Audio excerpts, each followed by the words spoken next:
Thomas is a blue tank engine that needs no introduction.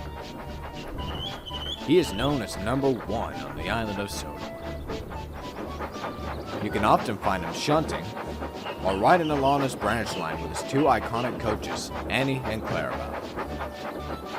The other engines love Thomas, and he has the reputation of being a really useful engine. After a hard day's work, Sir Topham Hatt came to see him at Farquhar's sheds one evening. "Tomorrow," he began, "I want you to go to Brendam Docks. You'll be teaching a new engine about shunting and pulling coaches." "Yes, sir," said Thomas tiredly. "That's a good engine," smiled the Fat Controller. "You're in for quite the surprise."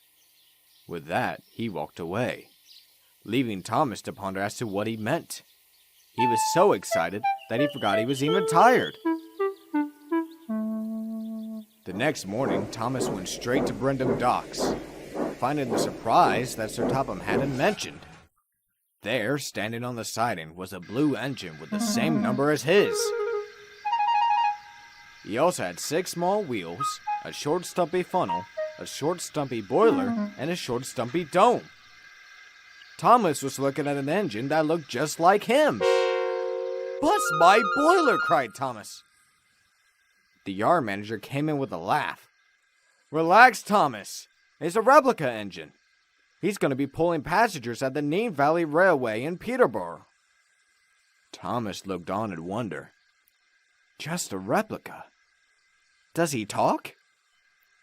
The engine that blew his whistle, scaring Thomas. "Of course I could talk," the engine laughed. "Of course, I'm not really supposed to let the tourists know. It's a pleasure to meet the real deal. I was told you'd be teaching me, and I'm excited to learn." But Thomas was hesitant to teach.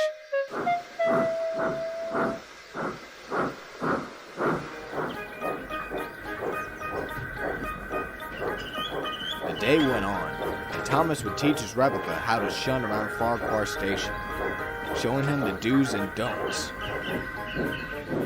All the while, he didn't act too friendly.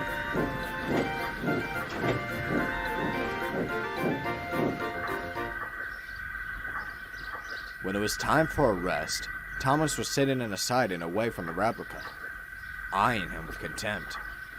It was then that Toby pulled alongside. "Hello, Thomas," smiled Toby. "Am I seeing double?" Thomas explained everything to Toby. "I don't like it. Why are they trying to replace an authentic experience of the original with a fake? It's not right." Toby just chuckled. "Don't think of it like that, Thomas. You should be flattered. None of us could say that a replica was made in our exact image. Besides that, consider how he feels. Don't you think he might just want to be a useful engine like you? He's lucky to have an engine like you to teach him." Toby then puffed away, leaving Thomas with much to think about.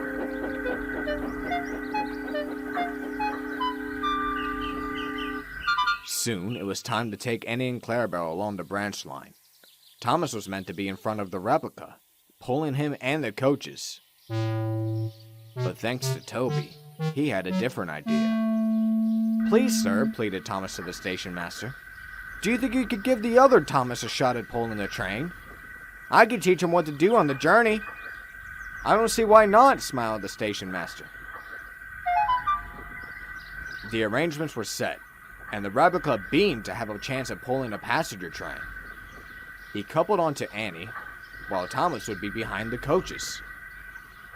"Steady now," said Thomas. "Be patient and wait for the guard's whistle." The replica listened and waited for the guard to blow his whistle. When the guard did, he slowly puffed out the station with Thomas, Annie, and Clarabelle in tow. The 2 tank engines made their way down the line. Thomas instructed the replica to not go too fast. He listened well and stayed on time.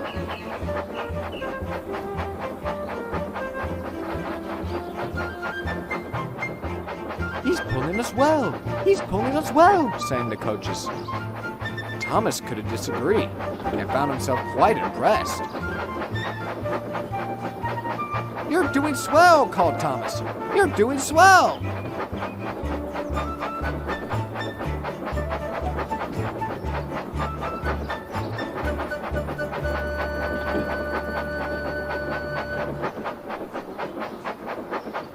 Eventually, the day came when the replica would leave the island to Peterborough.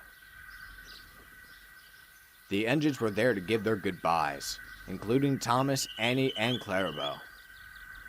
The replica felt bittersweet as he looked at Thomas. It was great to be here. I'll miss you, and I won't ever be as good as you. Nonsense, said Thomas. You already are. You're officially Peterborough's #1 engine. The replica smiled warmly as he then set off towards the line. All the engines gave him their cheers, but there was no cheer louder than the one from Sodor's #1 engine, Thomas.